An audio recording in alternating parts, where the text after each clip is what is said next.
This program is brought to you by the City of Fountains Coaches Association.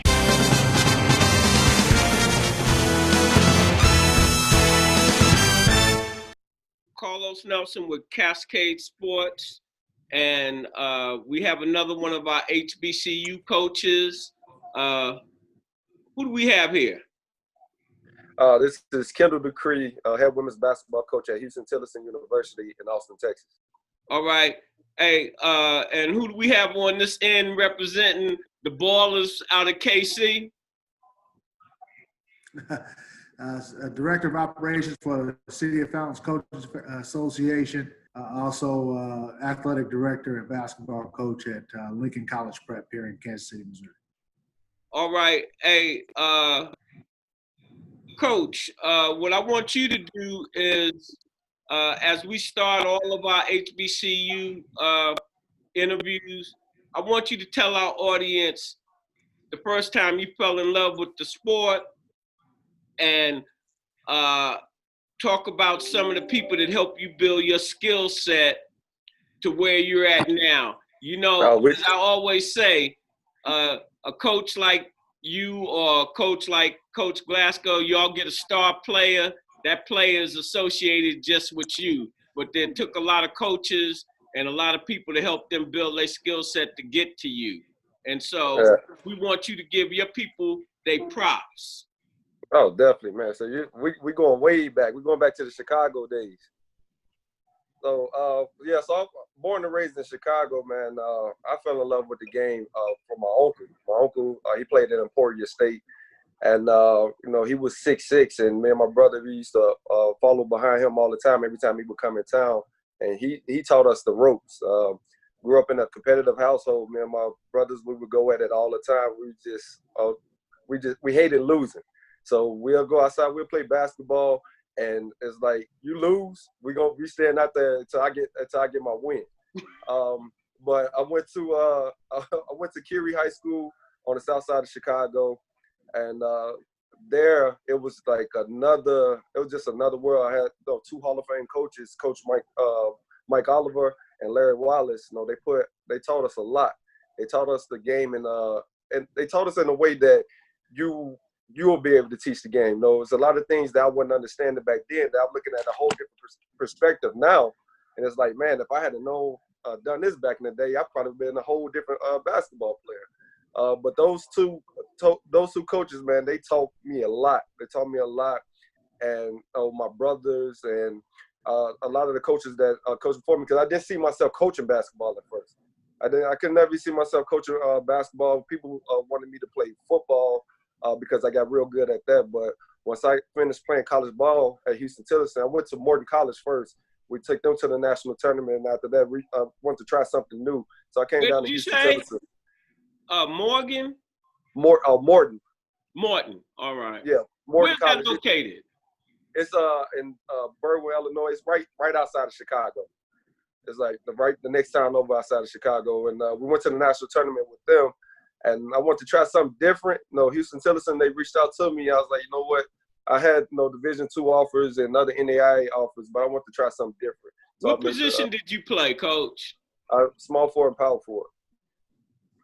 Give me your dimensions.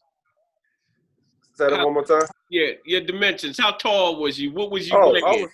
I'm 6'4". So, but I was strong. I was real strong, so I didn't mind getting down there battling with the big dogs down there in the paint.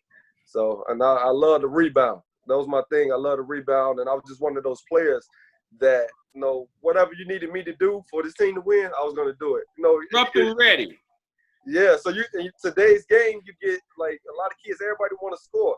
Nobody want to be that role player, be that Dennis Rodman of the team, but they don't realize the small things that don't show up on stats is really help us win games as well. It's not about always putting the whole. You got to be able to stop somebody too.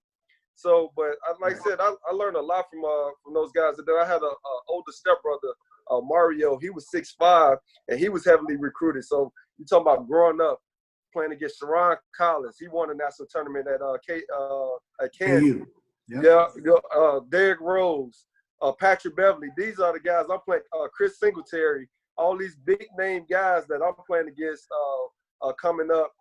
And, that's just one of those cities that, basketball is that's just a basketball city. You can be playing in a pro-am, if it's a pro-am pickup, people is going to watch these games. If it's going to be a good game, people is going to come over there to the gym and watch it. And Curie, we one of the top teams in the state of Illinois, and every year for like 10 years, still counts to today, that we win in the conference over and over and over and over. So they started calling it the conference the Curie Central. So we could, and the team that I came from, we didn't have a bunch of prima donnas. Like we was undersized, we was real scrappy, and we made it to Elite Eight. A lot of states, they don't have like city playoffs and state playoffs. In Chicago they had that. So, but coming up there, man, you learn a lot, and you don't just learn. You learn a lot of life skills through the game of basketball. Although they talk about the violence, it's a lot of good things that go on in Chicago that's not mentioned because we've been overshadowed by a lot of the other stuff that's going around. So when you say coach, you say you didn't ever see yourself coaching basketball. And first and foremost, Coach, thanks for taking your time out to rap with us today, man, and get to know more about the program. But you said I heard you mention you didn't see yourself coaching. So kind of give us an example, or kind of give us a rundown of the situation, how you ended up coaching after all, and how it plays.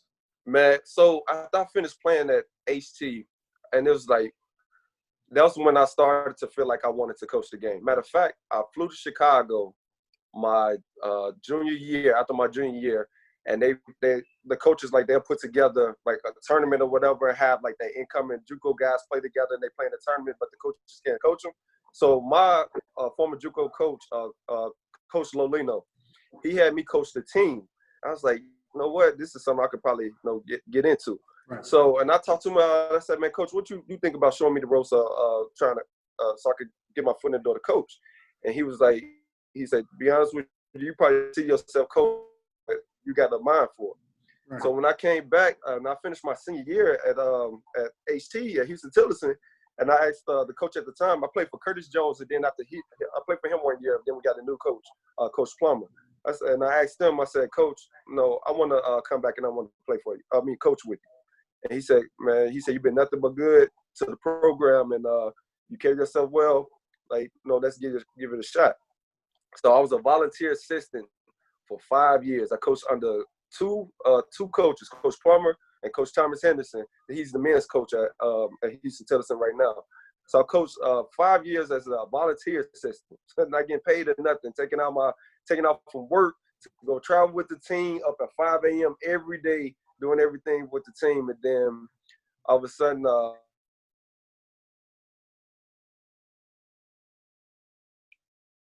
was laying in the bed one day, and about 8 in the morning, I get a phone call from the athletic director at the time. His name was Charles H. Ducree. He calls me. He say, "Hey, he asked me. He say, what's your salary over where you teaching at?" I said, "Okay, who asked that question?" So I told him my salary. Then he said, "Okay, talk to you later. Bye." I said, what is that? What is that? So then probably should have added a couple extra racks on there, huh, Coach? Man, I should have shot sky's the limit on that one. So I get another call later, and Thomas Henderson, he say, "Hey, Coach Duber wants you to come up to school right now." I said, "Man, y'all know it's the summertime. Y'all gotta give me a minute." So he said, "You may want to hurry up." So I get over there, and he pulled me in the office, and he was quiet. He was rubbing his hands like this for a while. And I'm like, I feel like I'm talking to the Don at this point. He just rubbing his hands. He's the older guy. So he said, "Man, I slept well last night." And he said, "What would you think if I made you the women's basketball coach?" So this time I think he playing because he's a jokester and everything. But he was serious about it. And I was shocked. And it just shows that, your hard work, it doesn't go unnoticed. A lot of people think it's gonna just pop up just because you did this one thing. It's gonna fall in your lap like this. Like I had an assistant coach named William Hill. He's an older guy. He's old enough to be my daddy. He was my assistant. but he was going through the phase. He was finishing school. He's attending Huston Tillotson and volunteering coaching for me. So after he finished his degree, he was so frustrated with himself. He was frustrated with himself because he didn't get a job right away. I said, it doesn't work that way, man.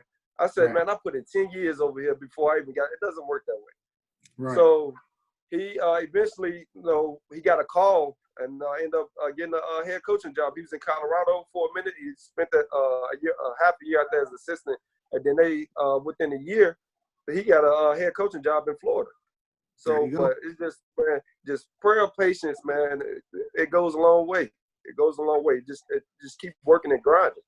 Right. So tell us, Coach, tell us about your program. We'll have a lot of student athletes that watch these interviews.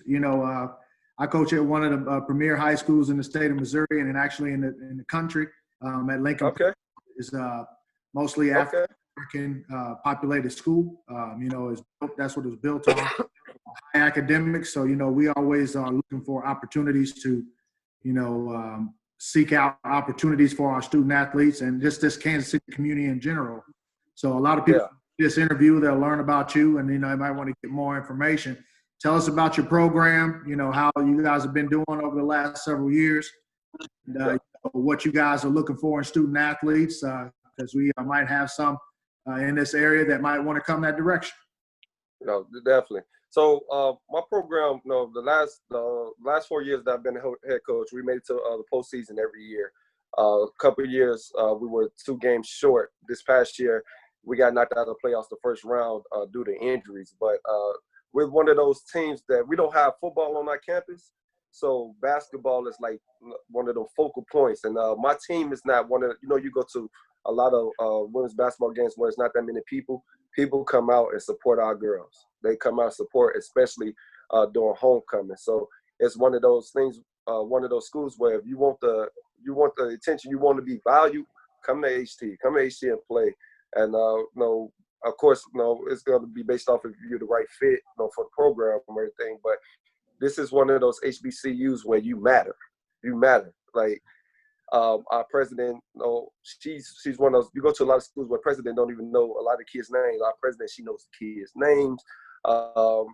Everybody they love to see her come. She comes support the games, as well as our vice president. They come in. She loves basketball. So every year I make sure I throw a travel suit in there for her so she can come in looking just like the girls. Yeah. But she loves to win. She loves to win. And of course I like to go after those girls that's gonna take their job serious in the classroom. It's books first. Books before basketball. Basketball is a privilege, of course. But we have been have a solid program since I've been the head coach. The year before, they went to the national tournament. So I'm just trying to get back to that national stage. And I believe we're heading in the right direction, especially with the class that we've been recruiting this year. So over the next coming years, 21, 22, I know it's going to be look the difference because of COVID, might be some things, things like that recruiting-wise. So what are you going to be looking for the next couple of years? As far as positions, how many scholarships would you have available, things like that? So the scholarships, it's partial, and there's other ways to try to find money as far as like academically, things like that. But this upcoming year, I'll be losing quite a few. I'll be losing 2 posts and a few guards. So those are going to be the positions that I'm looking, the 2 to 3 and a 4 or 5. That's what I'll be looking to replace as far as 21, 22 coming up. But the kids that's coming back, they're solid kids. Got 2 all-conference players coming back, and then the girls that we have coming in are some local. Majority are from Texas, but I have some girls that's out of state as well. But there's some good talent coming through that door. Sounds good, Coach. Well, I appreciate your time, man. That's all the questions I have. I know Nelson likes to talk about the outlets that Cascade Sports and Cascade Media Group provides. That's cool. Though we will be adding you to our City of Fountain Coaches Association. We'll get your email information and get all that out to you, man. And, I'd like to build a relationship with you as far as recruiting, make sure we can, network some kids from our area to make sure we start funneling kids into these HBCU schools everybody gets opportunity, everybody, identifies, and we can start keeping, building our communities back up through that. Man, I definitely appreciate y'all, man. This is a good thing that you guys doing, finding a way to keep the coaches connected with, the younger generation out there, man. I definitely appreciate the things that you guys doing, and you're doing a great job. I know you have some more questions for me, man. I know you got some questions up there. I got some questions. Yeah. Hey, Coach, this is what I would say to you on what we're doing also. All right. Our Coaches Association is going to be something like no other association that has ever been, because we're looking to have all the major sports and have people that look like you and me in those associations. But what's really going to be different, you have like Pop Warner basketball and football and things of that nature from kindergarten to 8th grade. All right. Yep. We're looking to infuse that branch of coaches into the association, but they're just dealing with that segment. And then the high school City of Fountain Coaches Association, and then the college City of Fountain Coaches Association. Coach Glasgow and I forgot Mike's last name from the District of Columbia program. They were talking about and like you said, you had to pair up your scholarships with financial aid, academic. And so forth. But when our community and our kids, all they see is these Division I schools. They have more money, so they're out front, and they have the shoe companies behind them. And our kids don't really look at our HBCUs. Coach Glasgow and Mike, the coach from District of Columbia, they had a sidebar conversation on our network and said, a kid like LeBron James' son went to a HBCU. What the type of money that brings into? Go ahead, Coach. And maybe Coach Ryan, like that, start elaborating on that a little bit. But go ahead, Coach. Yes, and you get a player like that to come in, that brings that whole university value is going to go up. That whole value is going to go up. So now you get somebody like that with a big following to go to an institution like a HBCU institution and play. Now other people's going to be like, oh, he did it. Let's go over here. So now you building powerhouses within the HBCUs. But what they don't fail to realize, they looking at big names. Also, college is also about the experience. It's also about the experience, especially, you get those kids that know that they're not going to go pro, and they're probably not even looking to go pro. Why not go somewhere where you're going to have something memorable? HBCU is a memorable experience. With the Greek life and everything, you don't get that, especially kids that are like family oriented. That's what you're going to get with HBCU. You're going to feel like you somebody walking in there. You may walk in unsure of yourself, but when you walk out, you're going to feel like you somebody, like you're a part of something. When you come back, they're not going to just know your name from basketball. They're going to know the person. They're going to know you as a person, not just because you can dunk 360, shoot for half court. Yes, those going to be all be memories and everything, but that's what it is. Like, college is an experience, and it's all about making those memories. And HBCUs, you're going to love the experience, the things that you experience at that level. Yeah, we saw a tweet from one of the premier kids and a couple of the lower, I believe he might be a 2021 kid, the Mikey Williams kid that went viral. That says, maybe going to a HBCU don't sound so bad or something like that. You know what I mean? And it went viral. You know what I mean? So it's our hopes, and it conveniently, things have worked out to where this platform is now more important probably than ever. It's something that, Carlos and I have been in discussions about for some time and have been really working towards to try to get, connections through his media group and use the platform to contact all of the HBCUs. So we all on the same page, and that network starts to get built up, and we can pump that through media outlets. And then we have a network that that has access to those kids automatically from different areas. And then we can really, if I don't have a scholarship for a kid this year or the next couple of years, okay, well, let me call, this coach down here, and see if he's got a spot for you. You know what I mean? And then that network works just like the same at the Power Five or any other network. Yeah. You know what I mean? I think that's important now more than ever, man. If we can start getting kids the information, then it changes the landscape of how they view where they should go and, what schools they even look at. Some schools might not even know that your school is available to them, or some Right. don't even know that.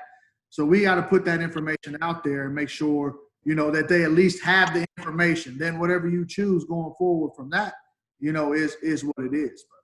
And that's why I think it's crucial for us to develop our feeder leagues where you have them kids from kindergarten to 8th grade and you're introducing them to HBCUs. Yeah. And then that carries over to high school where they're not just drinking the main media's Kool-Aid. Because as I'm always saying, I'm the old man, but in my day, if you were African American, you were looking to HBCUs, the Earl Monroes, or the Cassie Russ. A lot of the major players in all the sports came out of HBCUs, and once and then the big universities say, "Oh, we got to have some of this black talent," and not some of it. Then they try to take it all. And what did that do to HBCUs? And so the only way that's going to be fixed is if you have a strategy and you have a program and you have cooperation from the people that's in the organization. And henceforth, that's what Coach Glasgow is putting together. I think I got an email or a text from you this morning about you having a Zoom with quite a few coaches tomorrow. Tomorrow. We have a dozen or a half dozen of you coaches on, and we can start formulating some strategies and start to implement them in a way that's going to be beneficial to each university, to our company, and to the participants that our audience that we're trying to capture. Yeah, and like, because I knew AD, Dr. Monique Carroll, she's big on stuff like this, and that's another person. I'll shoot you her contact information. Matter of fact, I believe you emailed her. But she's stuff like this. She loved doing like research and ways to implement strategies to help boost the HBCU culture and bring those top tier players over in our direction. But like, just rewind, because I have a player that reached out to me, and when I saw her, she's like a Division I talent, Division I, Division II talent. And I'm like, why? I was curious of why am I getting an email so late about her, and she sent it herself. So when I looked, I talked to the coach. I reached out to the coach, and he called me. He said, "Coach, she just want to go to an HBCU, and she's coming from a junior college." So I was like, I'm not gonna say her name because I don't want no other coaches to right. Keep that on the top, coach. Yeah. So. And I'm looking at players like that. So, like, some of them do want to go. They know they're not going to go pro, but they want the HBCU experience. And it's about once you get that one person, it's going to make it cool for everybody. Just like wearing Jordan. It took that one person wearing Jordan, and everybody wearing them. But another thing is that time's coming, Coach. I think that time's coming. So too. I think it is in the world right there. But a lot of it's swinging in that direction. And then you have a lot of kids now, they don't even know that some of the Hall of Famers come from like NAIA schools or small schools. Scottie Pippen. You got Dennis Rodman. Right. They both came from NAIA schools. So. Yeah. And hey, and I always tell kids that I've coached, or even kids that I'm, that are under my umbrella as an athletic director. Listen, there's levels for everybody to play at. So our job as coaches is to make sure, and it's also your job and your family's job to make sure you do the research and get to the level that that you going to be the most successful at. So go to an NAIA school and you're going to go play right away, and most important, get your education. Route that you should take. Like if it's going to balance out to where you're not, taking out a bunch of debt and student loans, and you can get academic and athletic, and then get some other scholarship money involved in that. That's the route you should take. But you have to do the research and make sure that things are right for you and your family. So it's I think it's about getting the information out there, letting people know this is how we do things. Introduce them to coaches like yourself through media platforms, because this is going to be the way people are going to communicate going forward. There are going to be new versions, but we got a strong base, and we love to have you on the call tomorrow, Coach. I'll send you information. It's just basically going to be about our struggles right now and what we need to do, to start getting a hold of kids and letting them know, hey, this is a better route based on what's going on in the world. Come learn what you need to learn, and have a shot to play some ball at the same time. Man, I love sharing stories with people that have the same struggles, man. I love to sit on that call. I want to segue into this, and I'm going back to those biddy leagues because we've got to get those kids early enough, and it's not so much the kids, the parents, because and I have nothing. Let me make this clear. I have nothing against AAU per se. I got a little something, but not a whole lot. Mm-hmm. But a lot of since money has really come into this sport, a lot of AAU teams is about the money. It's about the summer teams, and the kids see the bright lights. And not all coaches, but there are other coaches out here like convincing the parents that they got the next Michael Jordan, and the kid can't dribble across the street. And that's so that they'll pay money to train the kid and so forth. And so what our mission is to educate not only the kid, but the parents, and to look at things from a realistic standpoint. And I think it all starts at a young age. It's just like racism. It's all needs to be done at a young age. Now, the second point I want to make, the head coach at North Carolina Central, I don't know, are you familiar with what he did Saturday on ESPN? All right. So I wasn't even familiar with, because I'm not the sports guy that Coach Glasgow is. You mentioned it at the Power Five. Right. He called out all the Power Five coaches for not speaking out automatically when, the George Floyd took place. He was, very outspoken in a podcast interview, about, that these coaches make generational wealth off the backs of these players like George Floyd. But when there's a situation, affecting the community like that, there's silence, and, it has to become some uniformed, expression or post or something like that, instead of just being outraged and just coming out and being raw and, just saying, so it really triggered a lot. And I think, it made a lot of people think, that, and definitely made a lot of people uncomfortable, which is really what we need to have happen more of situations. And then I think the trickle-down effect is it gives opportunities to coaches like yourselves. It gives opportunities to coaches like myself to send you players, and, all of the coaches that I know across the metro. And then, your program does well. We do well. Then it helps, we're really, truly helping each other. And then more importantly, we're helping these kids get to where they are. So. Yeah. great thing that we all doing, and I think that, you know, the more power we add to it, the more knowledge we add to it, man. It's going to be a big time thing, and I think a lot of people will benefit from it, and we'll have a network, man, that'll be really influential, you know, across the world. So I think that's going to be important that we keep just pushing it forward, man. Yeah, man, that's very important, man.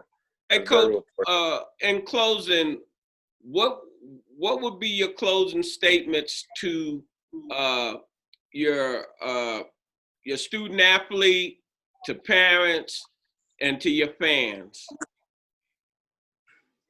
Man, one, HT is the place to be, no matter if you're a student athlete or just regular student, a traditional student.